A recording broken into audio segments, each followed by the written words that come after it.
Everybody jump in here. Where's the buttons?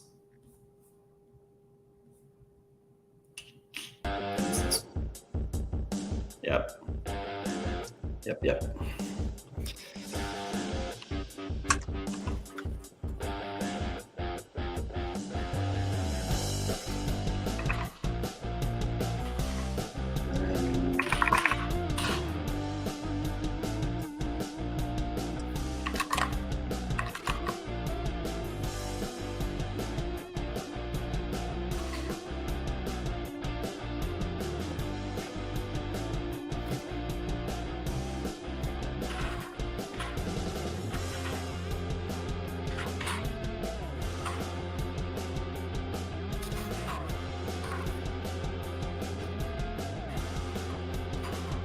Like everybody joined and left.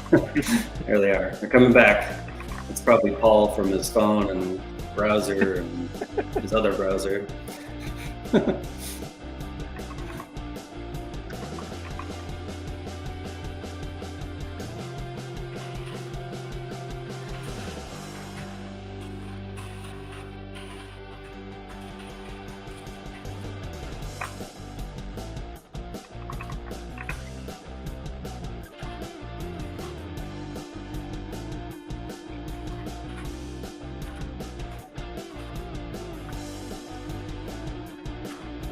Yeah, 17 browsers. He's trying to inflate our numbers today. browser.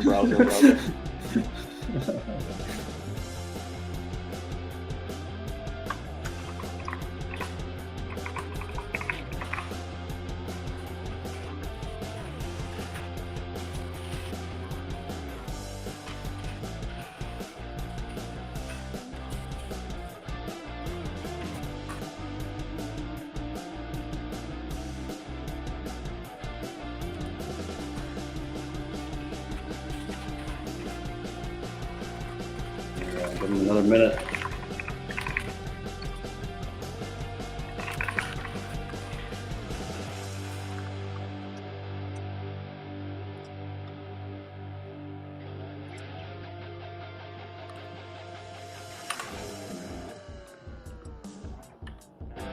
All right.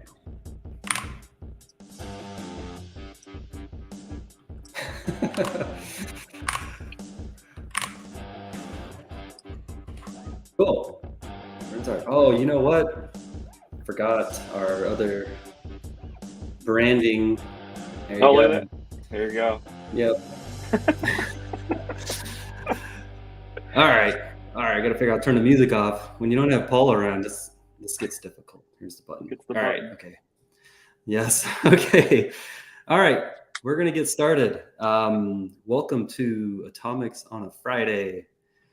We have a new guest. We have Justin today, filling in for Paul. Paul's out, so we get to fill in, but this is going to be fun.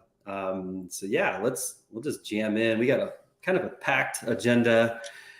Do the intros, and we're going to dive into atomic test harnesses, which I think is not as widely known. So I'm excited to share a lot more about those and just technique variances and whatnot. And we talked about Justin MSI exec, and I think we may attempt to dive into like service creations and drivers and whatnot. But yeah, we're just riddled with a lot of content today. So yeah, Michael Haig, part of the gang here for Atomics on a Friday, and I'd introduced Paul, but he's not here, so I don't think he gets a proper introduction. But I'll let Justin go ahead and introduce yourself, sir. Justin Elzy, CTO at ATT&CK. What that probably means for this is I'm over the red team and the research team there, so probably have some perspectives on MSIs and things that work, don't work, and all that. Awesome. Well, I'm excited to have you here today. All the viewers are. Yes, the real beard. Yes. It looks like we got someone asking about this Justin person on the channels here, so we'll just let it go. Yeah, so we got a lot of content. I think ultimately I might just share the screen and we just jump into this. But I wanted to show at least a little bit on atomic test harnesses. You know, what are they, kind of where they optically came from for defenders, but also like for our conversation today, like with MSI and maybe other things that we have here that come with atomic test harnesses.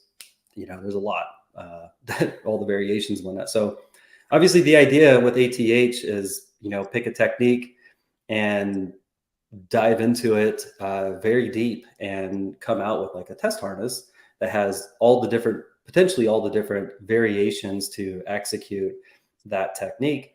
The nice part out of this tool compared to like Atomic Red Team is that it actually kind of gives you a success failure and also a GUID. So if you were to like ship this down range, you could search on GUID or like a very like specific pattern, which makes it nice, as you know, compared to if you were just using Atomic Red Team.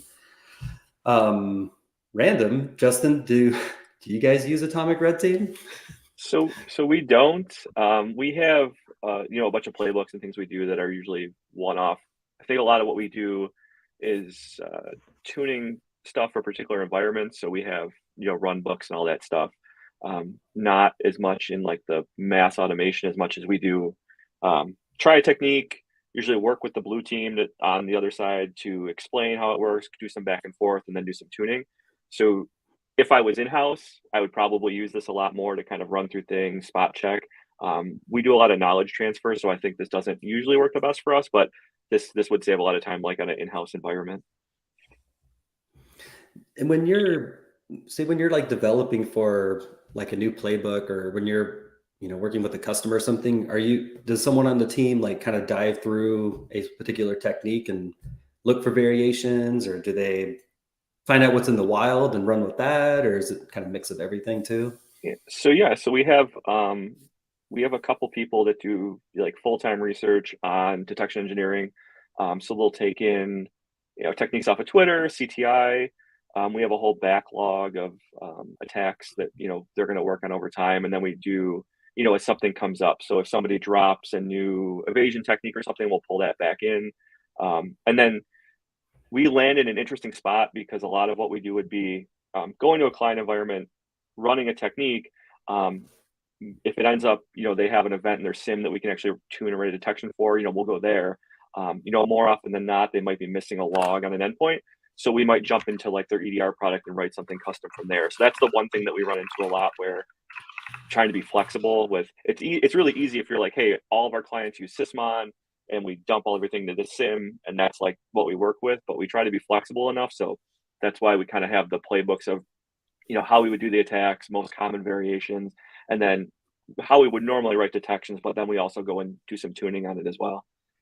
I wish it was easier to just, Awesome. you know, run through it, but it's been, hey, we have this sim with this EDR and we're not getting these logs, or we are getting these logs and we can enrich them with this. So it's always been a unique combination for everybody we run into. Yeah, I know, even just like setting up my lab environment, my Sysmon came with like a very generic config, and I was like, oh, let me go look at mod loads, and they weren't being logged, so it's like, okay, like it's not going to help me today, but yeah, that I always joke. I have like I think I tweet it. I attempt to tweet it monthly. My hunt naked Sysmon config. Yeah, we love Sysmon. The thing is, like, I would say across like all of our client base for the past, I don't know, 5-6 years, maybe 10 clients that have Sysmon like widely deployed. And I know they're out there. It's just one of those things I think people are like, oh, like, how do we get support for this? Or like, it's so powerful that you really just need to spend the consulting time or the in-house, and it's like tuning everything, getting it where you need it. It's amazing and powerful. It's just, I think, you know, enterprise land is, where's the support contract for this? Yeah. Don't think they're going to dump that one No. anytime soon. Oh, that's fun. Yeah, I kind of went through for MSI exec, and I just like searched the kind of standard channels for like what's out there and quick ones that came up. And I think we talked about HTML smuggling, with MSIs. That was the hot thing, which this tweet was from like December. And I mean, even ISOs and MSIs, and there's MSIs packing and everything at this point. We talked a little. And then So we talked a little bit about the yeah, HTML thing before, where it reboots every technique. Like you used to filter your email for extensions, then you're like, oh, okay, cool, we'll filter it at our proxy, and then with HTML smuggling, you see the same things come back around. There, like I thought we handled this 3 or 4 years ago, fixed it, and then here we are again. yeah, I know 100%. And I know you mentioning it again, I was just like thinking in my head, I was like, yeah, it's even on like if you were inspecting network traffic that well, like actually digging into HTML and pulling out bytes and trying to like trigger on the fact that something's here, it's expensive. Yeah. And it's that part's really hard. That doesn't, and there's also the whole part about right now. So everybody, base 64 encodes whatever the blob is in the HTML. So you're like, well, what if they do some actual kind of encryption and key it off of something on a machine or something somewhere else? You're like, cool, we got a handle on base 64. And now we're like, all right, now they're doing encryption. Here's the next thing. So that's going to be around for a while. It's going to be a hard one to crack. I think it was on our first Atomics on a Friday, we showed that HTML file it was reversed base 64, just, it's like like a little puppy mill, just like trying every little piece and shipping it down range for all these emails and stuff. It's wild. Yeah. Yeah. I mean, conceptually, like, looking at base 64, decoding it, and then just like, looking for the magic bytes at the front of it. Hey, there's a exe or DLL in here. This is scary. Like that makes sense. And then it's like now when you start dealing with all these, alternate use cases of like reverse base 64 and things like that, you said the cost to do that is, just going to grow exponentially. Yep. And just block them all. Block all the HTML. Yeah, just end it at the proxy. Yeah. I think I might just go ahead and I'll share up my screen here. We're kind of diving into the ATH stuff here. So specific for ATH MSI exec, the MITRE piece is T1218-007. It's kind of an easy one to remember, and which I really dig. And Red Canary's bird is constantly asking me questions if I want their MDR report, which, by the way, Paul, is not out yet. All right, so this kind of back up a little bit on the ATH piece. This is the initial blog that Red Canary shipped out for it. Speaking of it, I'll drop that in the chat. And this particular blog highlights the reasoning behind a lot of the content. What's the kind of the purpose of ATH, the project itself.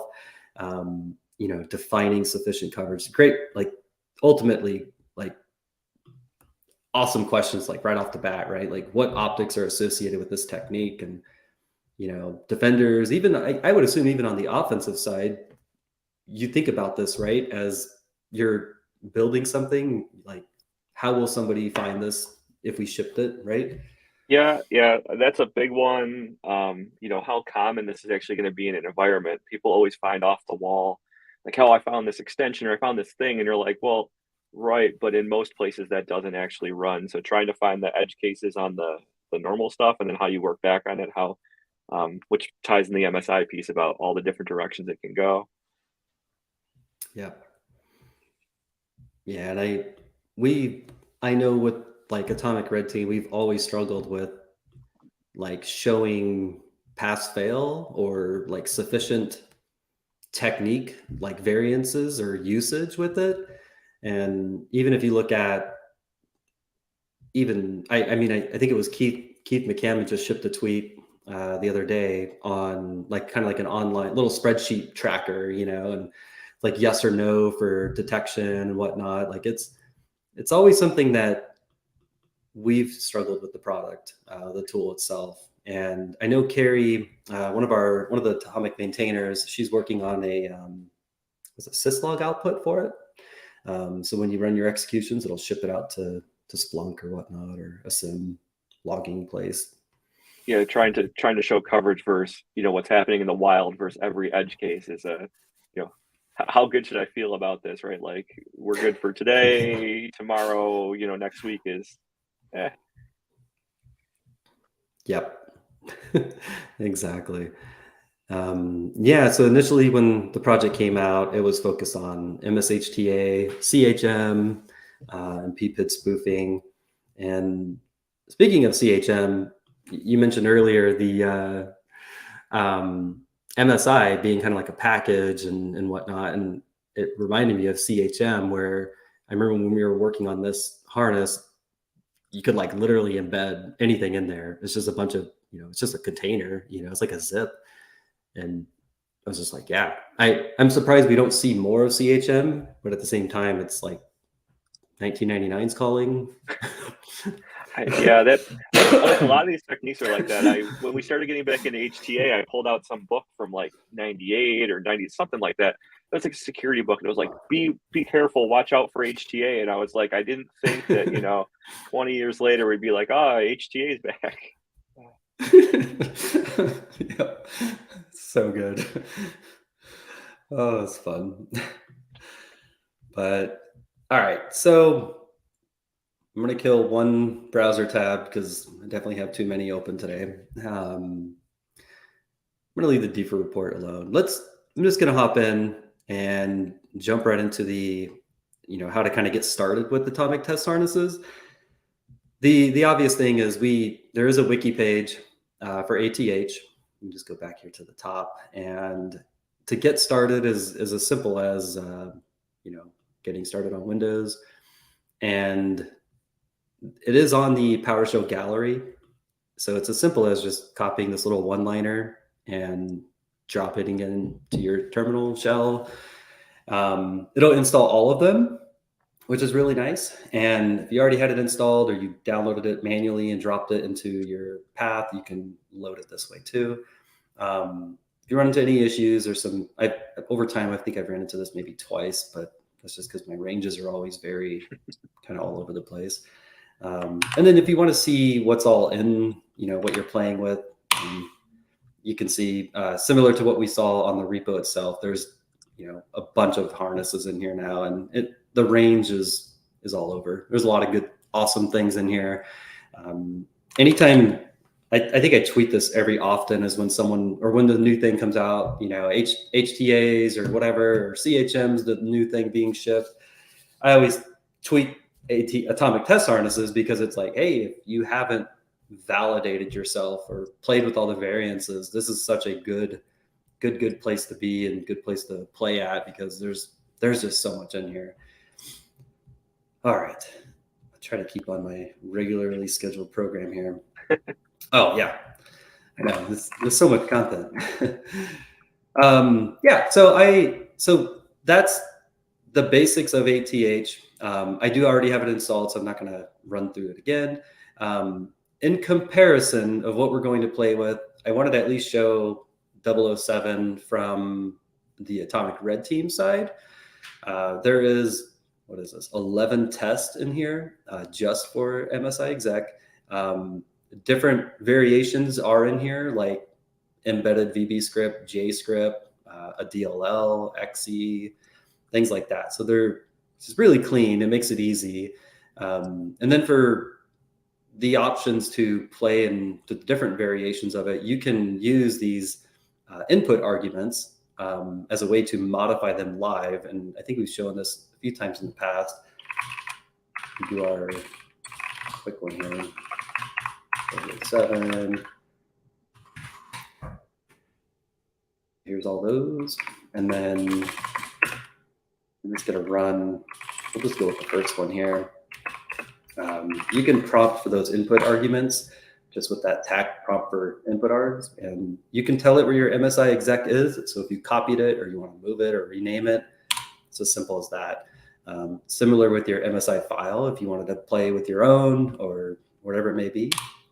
And then you have this option to change the MSI action.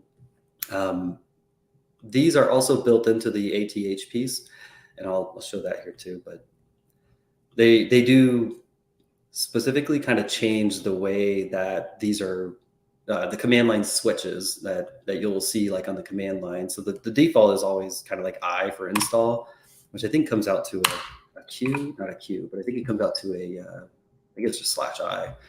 And again, remember with Atomic, we don't get much validation here. It's just runs. And if you wanted to know what it does, you could do that show details. And now we know. It runs by default, the kind of like the quiet run, and then the install. And that's what it would look like if you ran it now. So that's that half. Mike, what about ATH? They came for ATH. The simple method to run it is you already installed it, invoke ATH MSI, and this is the default. All harnesses, as far as I know, will have a simple output, simple execution and output built in. So if you just run it, it'll actually just kick this off for you. And this is that validation. Did it work? And there is a true false test success. I mentioned that GUID and what was the script engine and everything like that. It's awesome. Like it's so clean, for validation and whatnot. On your side, Justin, when you work with the customer, do they sometimes ask for a lot of I don't want to say variations, but do they actually want you to hone in on a particular technique, deep down into different variations? I guess I am asking about variations. So it depends on what side. The red team side, a lot of times they're interested in what we know works and gets by. The purple team side of actually going back and forth, they'll say, hey, what are you guys seeing in the wild for initial code execution techniques that get by this EDR? Okay, let's spend a bunch of time on this file format or this particular branch of techniques. And I think for them, it's using our knowledge of what we know works against the EDRs and things like that to stack that up to where they can get additional coverage. That's a hard thing for a lot of clients because I think that they look at it as, we have a SIM, we have an EDR, we've mashed things together, we got a bunch of custom rules, what still works in between, and let's beat up those areas that so maybe they remap HTA so they never open. So what are we left with? They'll spend a lot of time on trying to make sure that they close those gaps. And people are getting way better at knowing, what and where those are, and then having a conversation around, let's just do a deep dive in this thing. What edge cases can you throw at us? What other ways can you run it? Things like that.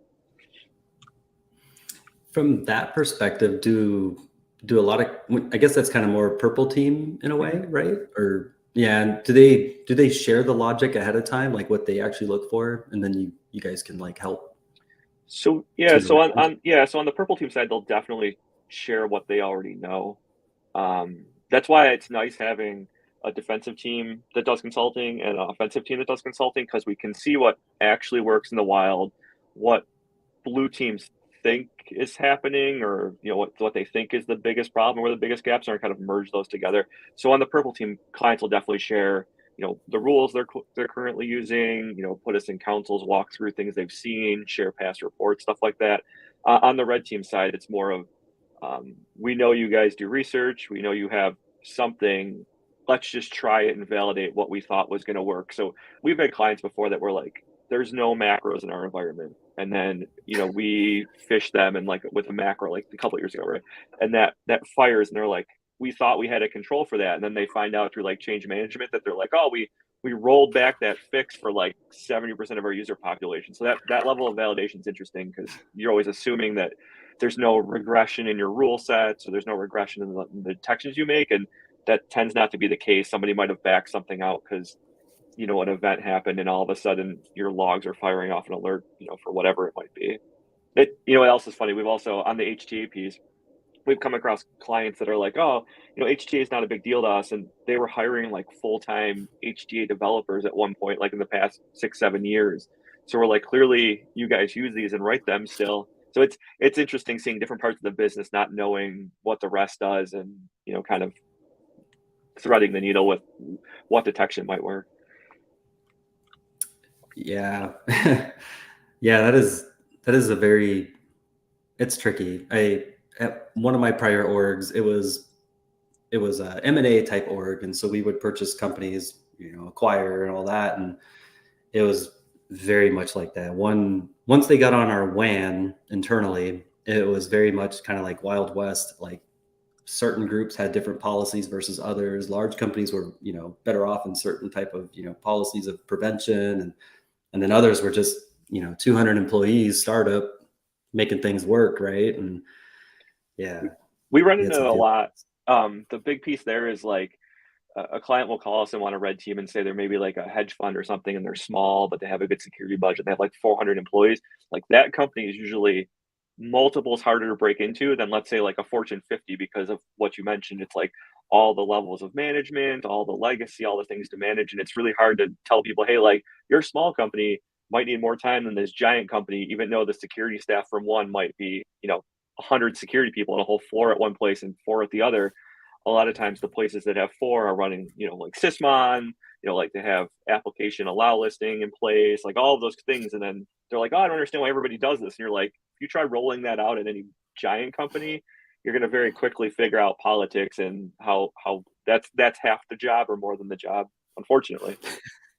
Yep. Yeah, especially with any kind of app control, you'll find out fast Yeah. how many people want to run everything. That's funny.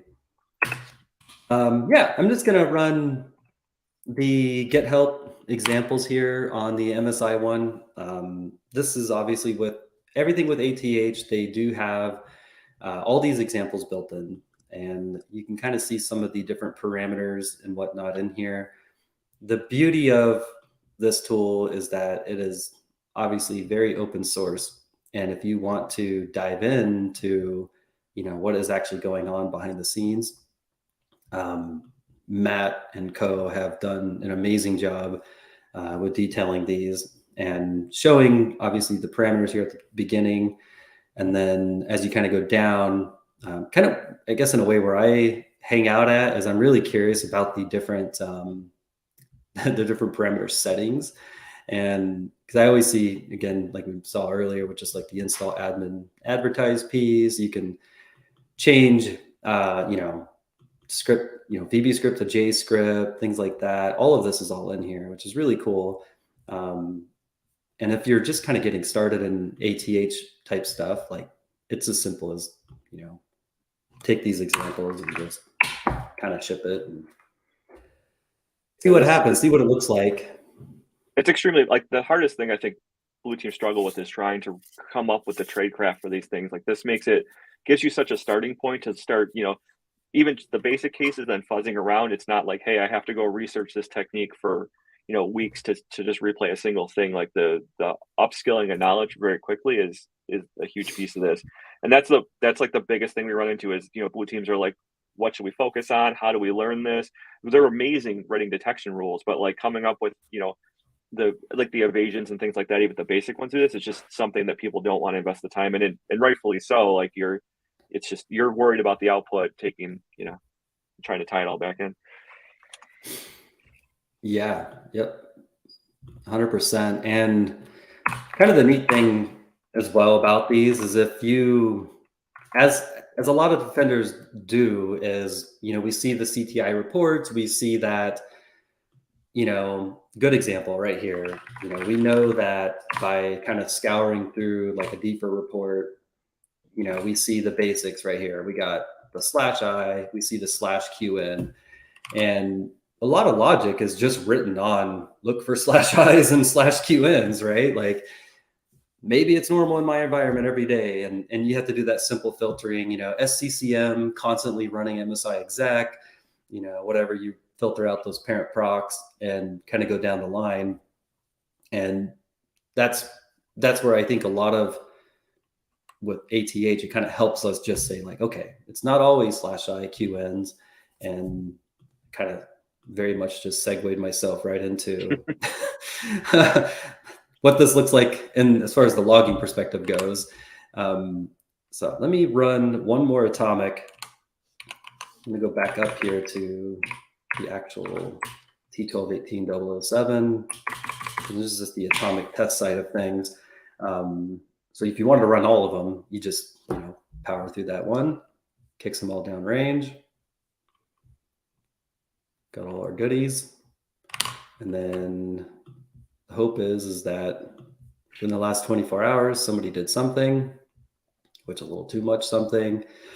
So I broke it out into parent proc, parent command line, because there's some things, and then the process name and that process command line data. And what I wanted to show was that, we talked about the /I and the Qs and things like that, and QNs and everything we get from CTI. Here's those variances. And this is the part where it gets tricky with MSIs. What we see in like reports is this may not be always C Windows installer. It's going to be app data local, dropping temp files, and then /Vs. And so like these dash embeddings with random GUIDs and whatnot, like it gets really hard to like generate this type of content. And then if it's embedded with something else and it trampolines not spawning off of MSI exec, I always think about like that stuff as like, if we're not looking for, hopefully we're looking for MSI exec spawning something outside of spawning itself. But like, where did it go? Where did it, cross process type events? Where did it end up going to inject or do something else? And I don't know. How do you, as far as your MSI execing goes, Justin, what other fun little tricks have you guys kicked off on that kind of stuff?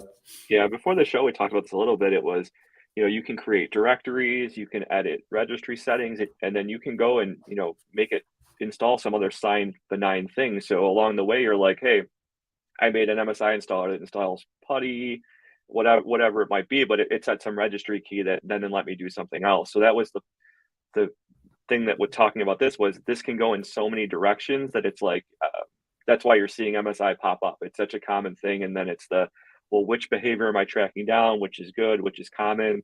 The extra behaviors you can do where you can do post install activity of run JScript or VB script. It's like, this is packaging up, a whole pile of tradecraft you've seen into something that is, like you can see in the screen, it's hard to track what direction it's going. So it's another way to reboot things that have already been done, pretty extensively.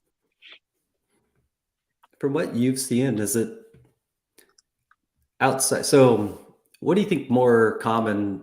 Do you see like an MSI file like coming in via like an HTML smuggling, or is it like second stage it downloads like through PowerShell and then they run it that way? What do you think more? So I would probably use this as the pretext of, hey, there's a VPN update or something like that. Like just go straight away to MSI, HTML. But like, I know that seems basic, and that stuff still works. Like on the red team side, we'll do a lot where we call people, SMS text message people first, things like that. When you combine that trust and then like the workflow for like an MSI installer, if you're expecting to install something, it's not like open a Word document, click enable, spin around 3 times, click this content. Like this is an expected behavior that people have been trained to click, run. Hey, it's doing the thing I thought, walk away, I feel good. So that's a big piece of this, is that everybody's installed software. Like everybody who's touched Windows has seen, what that looks like. There's some stuff behind the scenes we've done with MSI too, where do like silent installs out of another tool. We've seen instances where, tradecraft gets caught, using a certain technique. If you wrap that same technique in an MSI, it would break the detections that maybe like an EDR product had, because it just can't seem to handle, hey, we wrote a directory, we wrote another directory, we installed something that was signed by Microsoft. That's cool. We changed some registry keys. Hey, we don't care. And then something else happens, or, schedule tasks and things like that. There's so much you can do. And I think the balancing between, so many things in defense are, is this a good action or a bad action? You're scrambling a number of activities that could be very suspicious or could be completely common. So sticking something in the middle, I think, is going to be, keeping MSIs alive for quite some time. Ooh.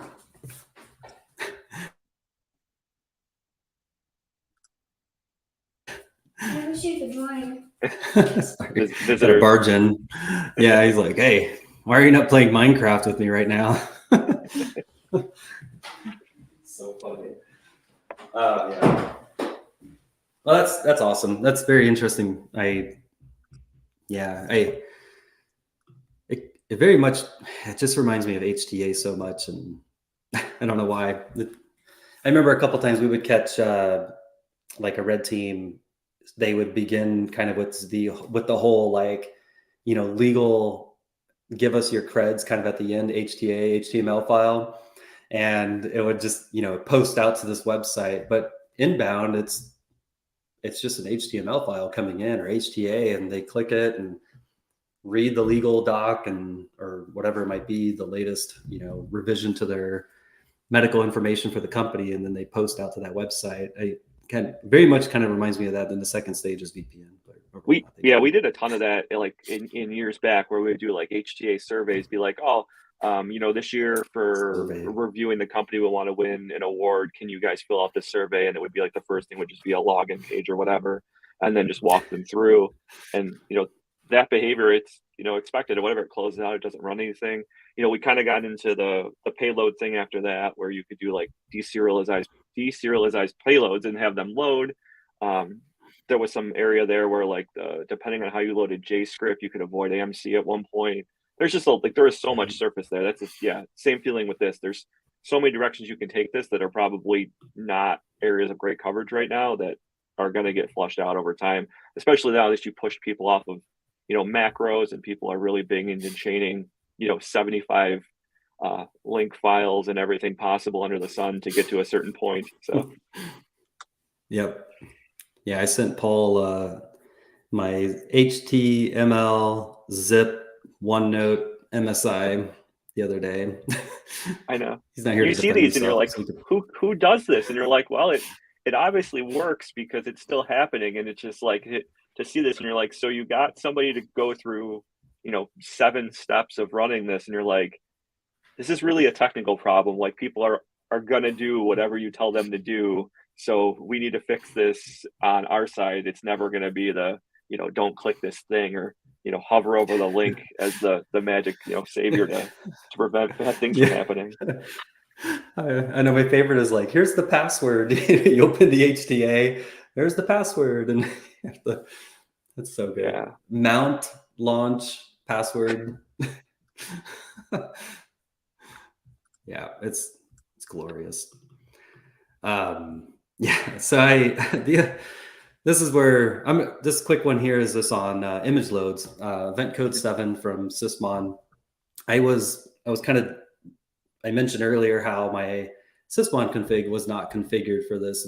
Very much, a lot of EDRs may limit the amount of mod loads that they collect into their product. And I think it was recent, Elastic showed kind of like the core set that they go for, and I know some other vendors they do limit the amount that they would alert on or trigger on, things like that. It's definitely a thing out there. It's extremely voluminous. Like, there's so many mod loads happening, and I mentioned Hunt Naked. Obviously, you would never deploy this Sysmon config in a loaded environment, a real 10,000 endpoint org, because it's just chaos. But I mean, it's awesome for me. Thank you, little tiny computer lab of 3 that I can do this.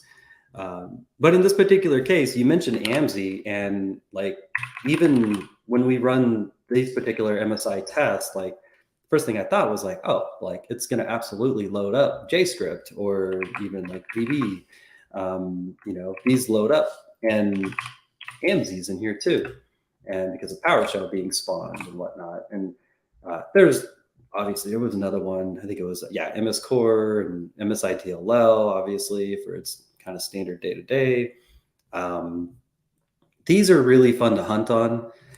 And do you see many orgs dig into these when on an engagement or anything, and ask any questions about mod loads? Or not really. It comes up from time to time, but it's not a super big one. More people are focused on like, they'll be like, oh, we saw your payload import bcrypt or something like that, like on the actual like exe DLL side of like imports that side, but not too much on the hunting side. I know it comes up, but it's noisy. Like you really have to know what's going on because there's so much there. Yeah, it's it can be a little much. And I used to love, especially at Red Canary, because we had so much telemetry, like digging into AMZ DLL, loading in like non-standard processes is such a neat way to find that random tradecraft or random applications doing weird things that make no sense. Yeah, it's like telemetry overload these days. I think that where, defense and offense, like offense for the longest time was, hey, let's just go to this area where there's no coverage, right? Like, oh, there's a scripting language, they can't see into it. Okay, cool. So like Microsoft's been shining lights on all these different areas. And now it's like, okay, in offense, now where is the light, but where is all the noise? And I think that, defenders probably have a leg up now and in the coming years because, we're not collecting telemetry from your entire fleet and then taking it home and saying, all right, let me look at this for a month and decide these are the places to live. Like you could have an MSI file, like you said, like SCCM or something, right? Like you guys allow us that, like there's no alerts, but going into it, I'm not going to know that that's the one MSI EXE that you guys fire on a regular basis. So there's some stuff there. When we have clients kind of sometimes tell us those things and they'll say, hey, we have a gap in our coverage because we have to allow this thing. We're just going to tip you off because you might figure that out over some time. So we want to build some deeper controls around it. So, try going down this path. And the collaborative piece has been a lot nicer. It always used to be like, we're not going to tell you anything.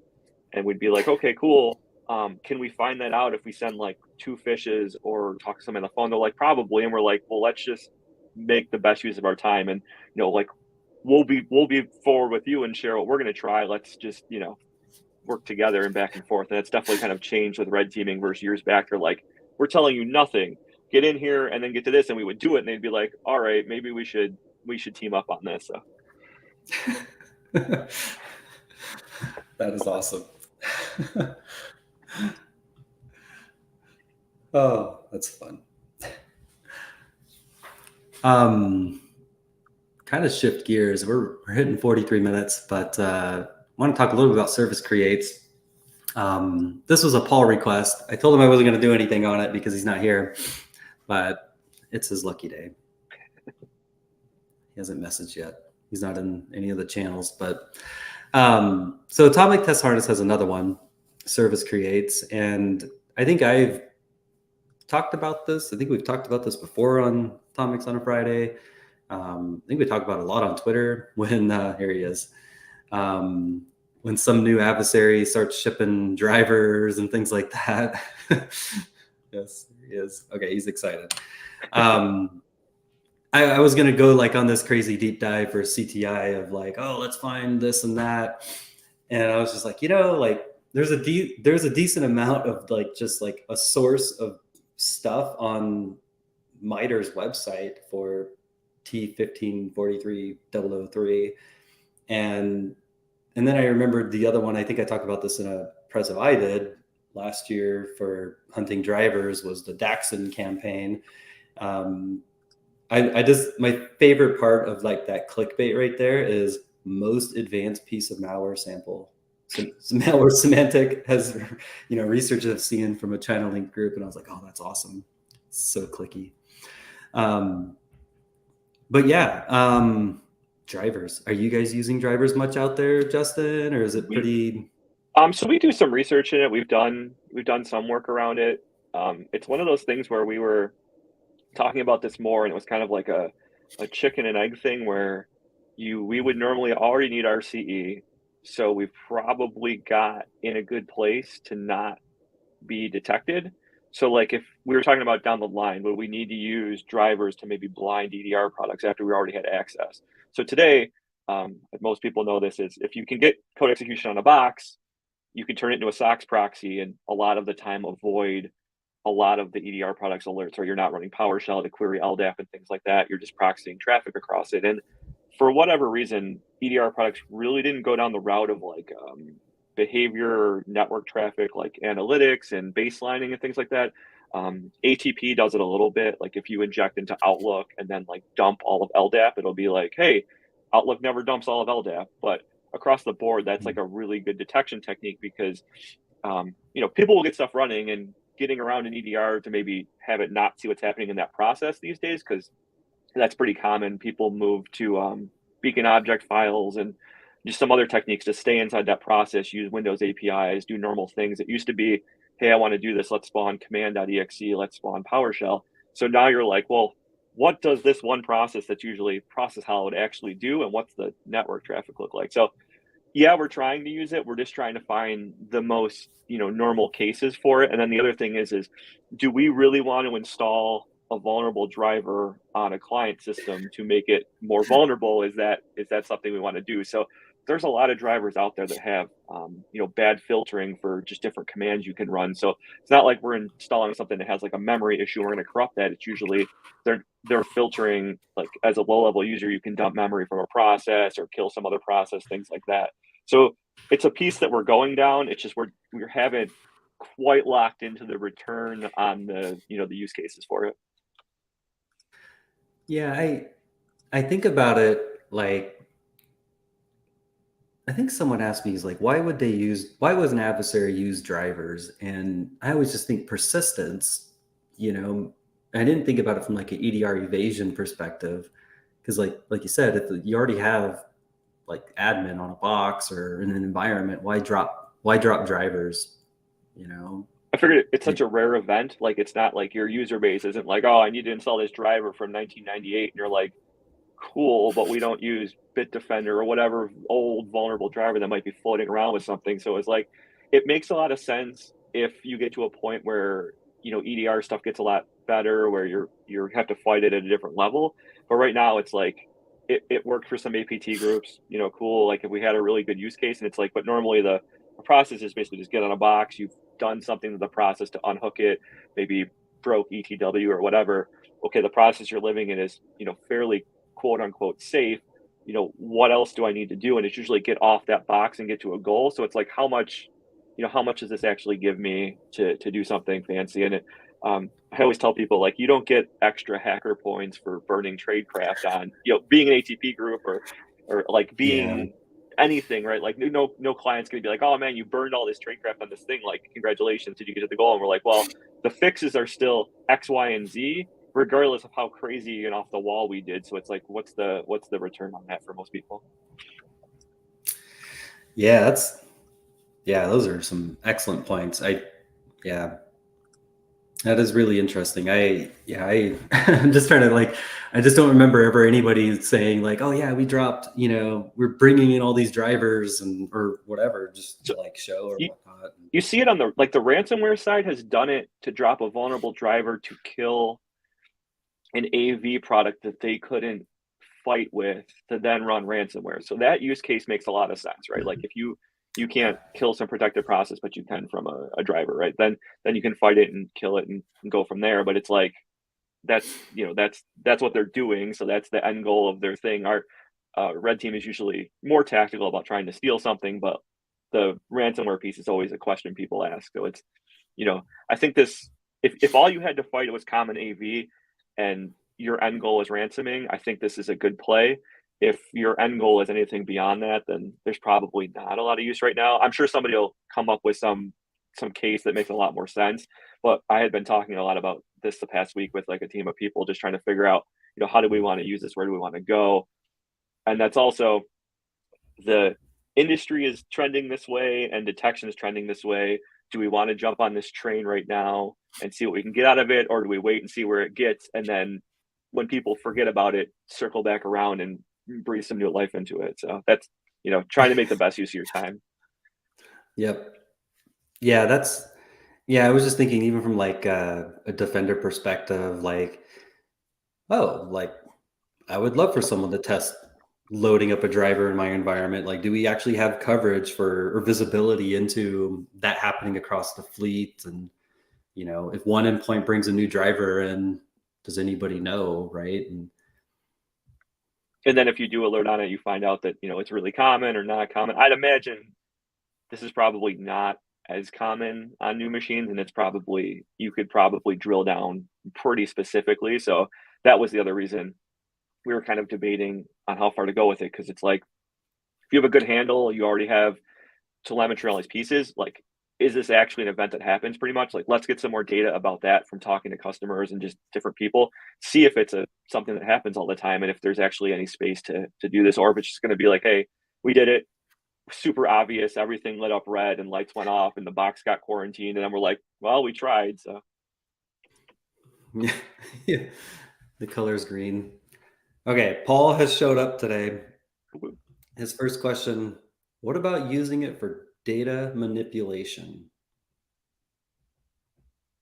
that's fair. I'm trying to figure out like what we would need. So I guess if there was some like EDR database or something we were trying to overwrite that was locked or something like that. I was trying to think. We don't get into a ton of like actually having to like break things in a weird way to get around them. So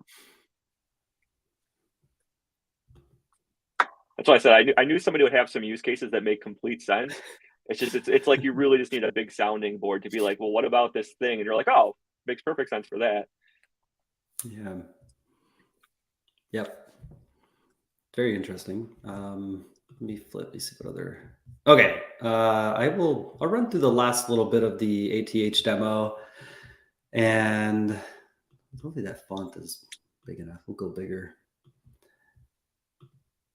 But yeah, I'm just gonna showcase kind of the next one here, which is the Service Create test harness. This one's under 1543.003, and this one is a lot more detailed. I think it was Jonathan Johnson, who shared this one or put this one into the repo, and there's a lot going on. And a spot where I kind of like ended up at this morning was like, okay, how do I like actually use this thing?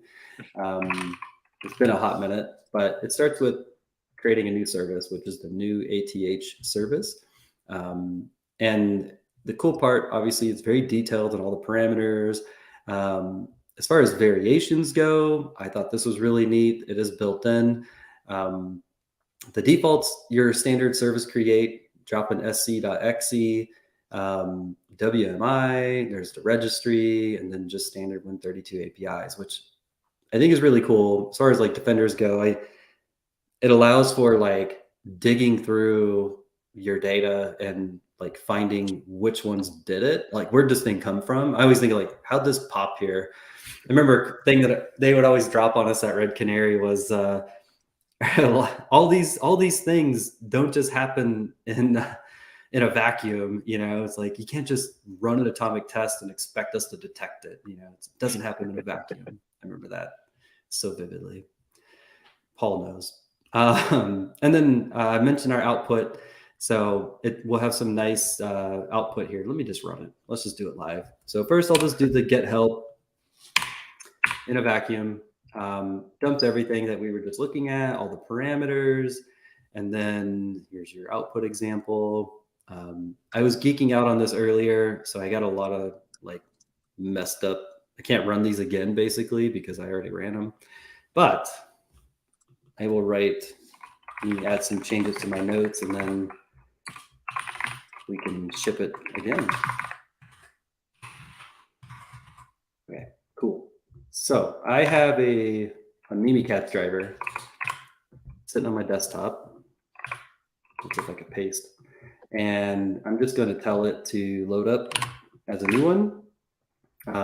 Just pasted that. So we're going to use the Win32 own process service type. Attempt to start it using WMI variant, loading the Mimi driver, and I gave it a name, not here, not APT. So you run that, we'll get an output. It may error. Nope, we're good. It was successful. And so it didn't start, which is totally fine. But you do get these reg mods and that image path here for that service. And instead of like running 10 more of these, I wanted to at least show what I did earlier.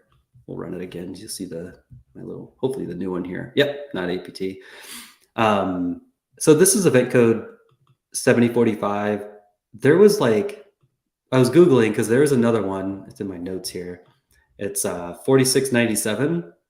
And there's like full length blogs on the differences between the two. And I was like, wow, I didn't know the difference. I'll have to find it and share it, but it was kind of interesting. And I've always liked 7045. I thought it always did a decent job at like telling me what's up.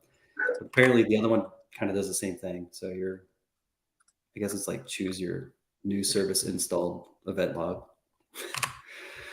And then in particular, if you want to look at the raw here, you got, everything you kind of wish for, the service name, the type, things like that. All of that's in here. And then flipping back, I'm just going to change it here, but you can see the path to it and that service name. And I always think like if you were collecting this across a fleet, you would look at 7045 or the other one and kind of like look for any new drivers being loaded or in particular kernel drivers, which is that other variation.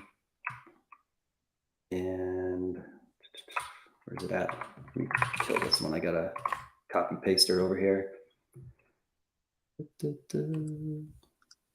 Somewhere. Okay, I don't have it on hand. Oh yeah, there it is, service type. So this is the fun part, doing it live. You can cycle through these, obviously, with your tab completion. Here's your kernel driver. I'm just going to change the variant as well. See, and then we have to change the name because Windows doesn't like it when you have multiples named the same.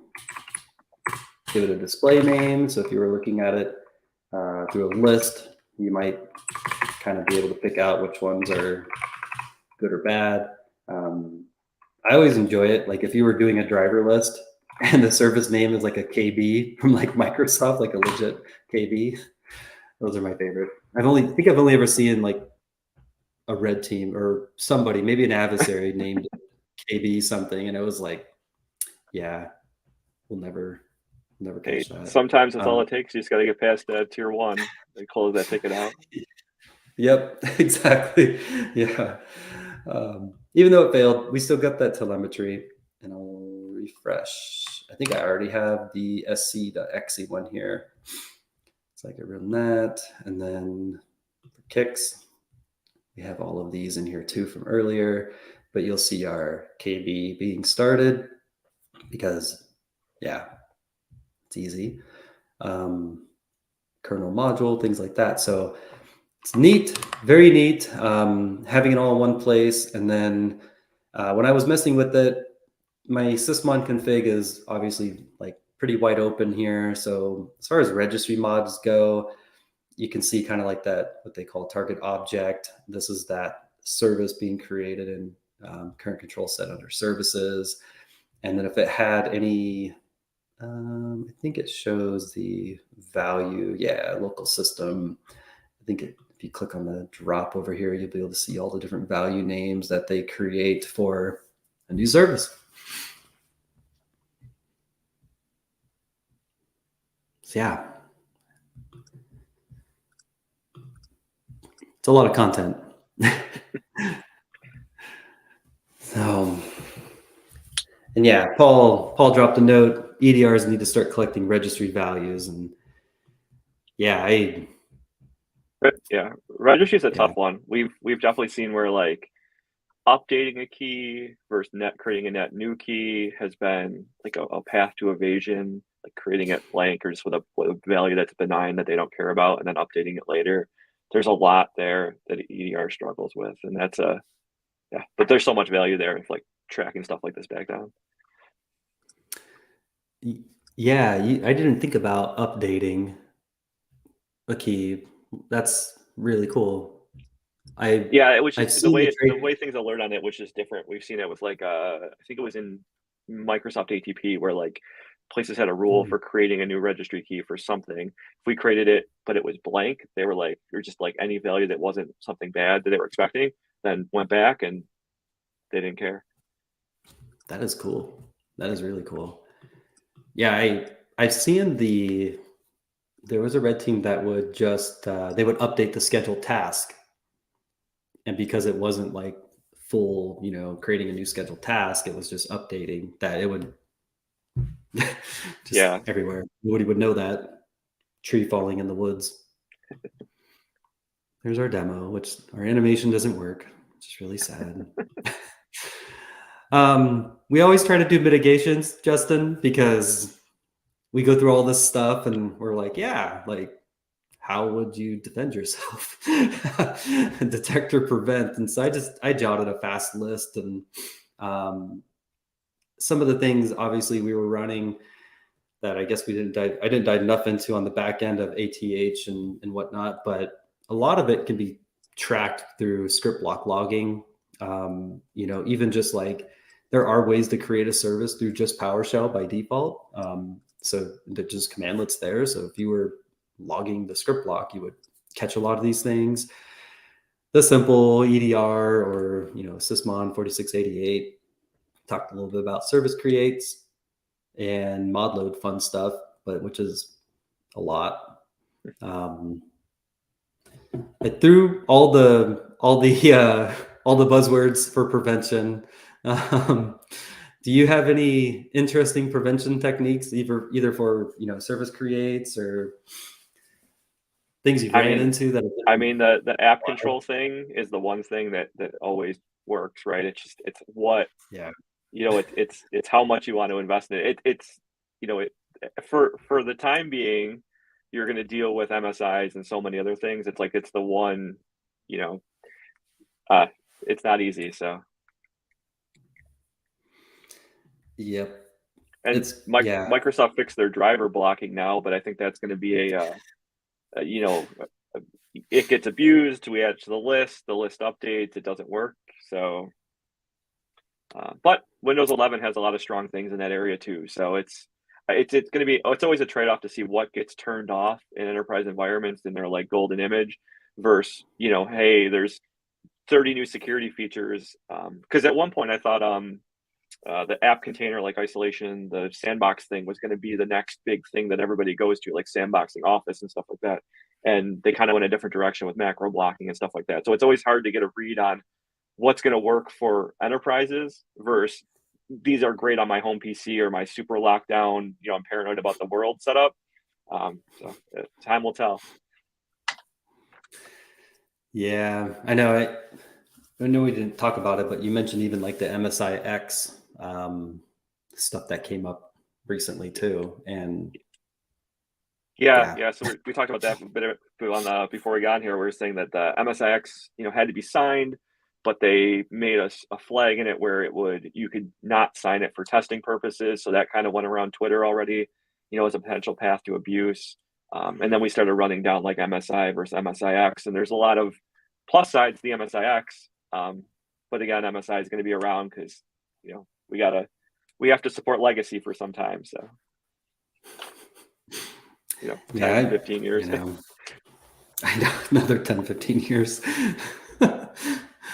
Are you seeing a lot of Windows 11 out there, or is it still pretty 10 and under? It's pretty much 10 and under still. I wouldn't say under. I would say it's still Windows 10. I don't think too many people have pushed into Windows 11. Usually, every other Microsoft release is good. So with Windows 10 being good, maybe Windows 11 won't be. But it's kind of like Windows 10 plus plus. It's not like I don't know. It wasn't like a drastic shift, right? So yeah. Yep, 10 plus plus. I like that. That's awesome.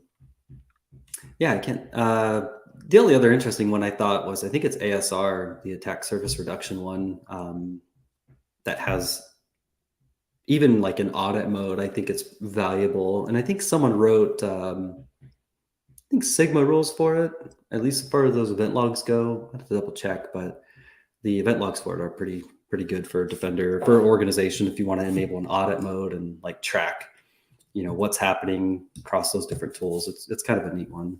Yeah, I've run it like on my home PC, like no major issues, minus the shortcut deletion thing from a few weeks ago.